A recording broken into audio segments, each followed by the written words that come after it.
Thanks for the click on this feature story. Let's begin this video with a little word association exercise. What's the first word that comes to your mind when I say project labor agreement? I'm sure that if we had one of those audience poll gadgets that total all of your answers, giving us a number of just how many different words were thought of, it would be pretty large. Many factors, no doubt, influence your answer: your profession, your political affiliation, your ideological perspective. I could go on, but the point here isn't to carry on the PLA debate. The point is to put an end to it. Our case study today comes to us from California. The topic is power plant construction. As our energy needs and demands evolve, so too must the generation process, so too must the workforce called upon to complete the job. Over the past 15 years or so, and up until the beginning of the recession, California's construction landscape has been booming, either building new or retrofitting its power plants. And 96% of these jobs have utilized the skilled craftsmen and women of California's building trades as their labor force of choice. All told, 53 power plants have been built using union labor. These jobs total more than 30 million hours of construction and $15 billion worth of work. That's billion with a B. Productivity is dollars. Dollars and cents. Basically, a project is just built on hours and cost per hour. The more productivity you get per hour, the less that cost per hour becomes overall. The evidence is in. I mean, there's no doubt in anybody's mind that project labor agreements work and that they are successful. The problem we have is more an ideology problem than we have in explaining the successes that you see on construction projects with project labor agreements. Before we'll ever dispatch you, you have to have a drug test, you have to have a safety orientation, you have to have OSHA qualifications before you ever hit the job. We're tailor-made whatever the client needs to get his job done right. Here's the point. The private sector is putting up most of the money to fund these projects. Private industry doesn't care about ideology. They care about return on investment. Want proof? Look no further than the 53 projects we've already talked about today. But the selling point is what happens when the construction dollars are used to hire non-union labor absent of a PLA. Our search led us to Southern California, to Riverside County, the sites of two of the most costly black eyes on the otherwise stellar power plant construction record of this state. We actually had one project done in Orange County, an NRG project, where the project was a year and a half late.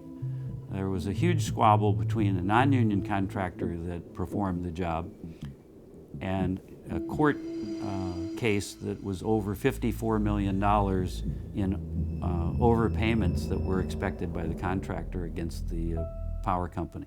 That's not the worst part. The worst part is there's so many lawsuits on that thing that many contractors in Costa Mesa and in Orange County are going broke waiting to be paid.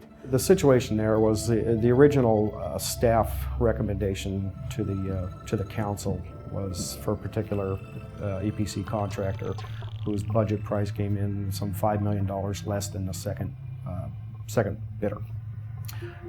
Within 4 or 5 months, the same staff came back to the city council requesting an additional $6 million for unforeseen costs.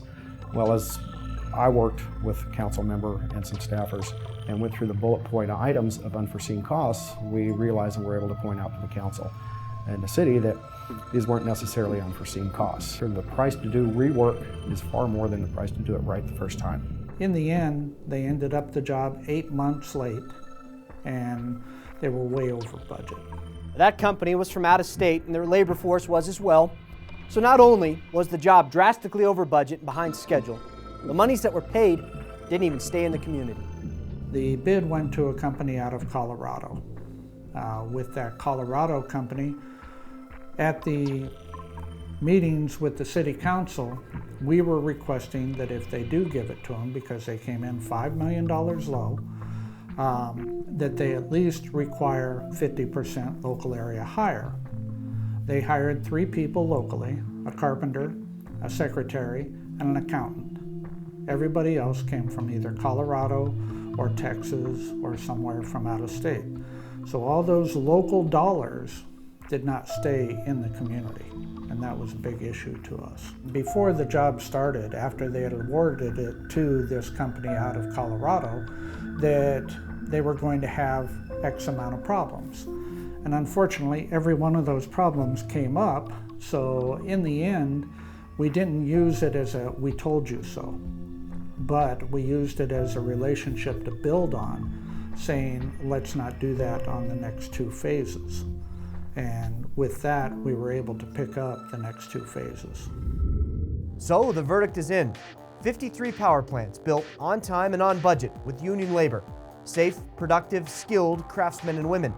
And on the other hand, you have 2 built behind schedule and over budget by the open shop. If it was your money, what would you do? Well, strangely enough, it is your money. Which investment path do you think is safer? On top of all that, private industry has taken it a step further into the renewable energy arena as well. Because we're able to improve and train and bring in an entire new generation or generations of skilled craft people, that's now carrying on to the next generation of power plant production in California, which is the renewable side. Actually, we got 3 PLAs in the works right now, including the Ivanpah, the Blythe, and I'm pretty sure there's another one up at Kramer Junction off of 395 in the San Bernardino County area.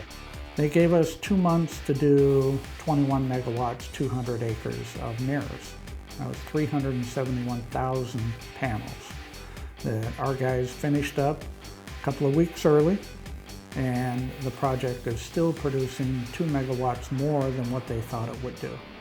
And they're flying the IBEW flag over the job site right now. We have a lot of the community colleges offering this so-called solar training, but they don't have the construction aspect of that. Basically it's all residential type of, residential scale size of solar installation. Our project labor agreements allow any contractor to bid. Can't do it any other way.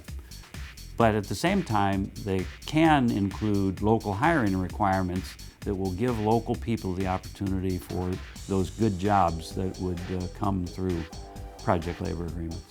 We think in time, yes, the proof will continue to come forward. If folks in the contracting industry or in the development industry choose to really look at the project labor agreement or look at the building trades for the true worth, that's the ultimate choice. That's the right choice.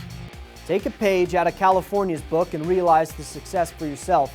No matter if it is a power plant construction, renewable energy construction, or any other type, PLAs work. Period. Thanks for your time.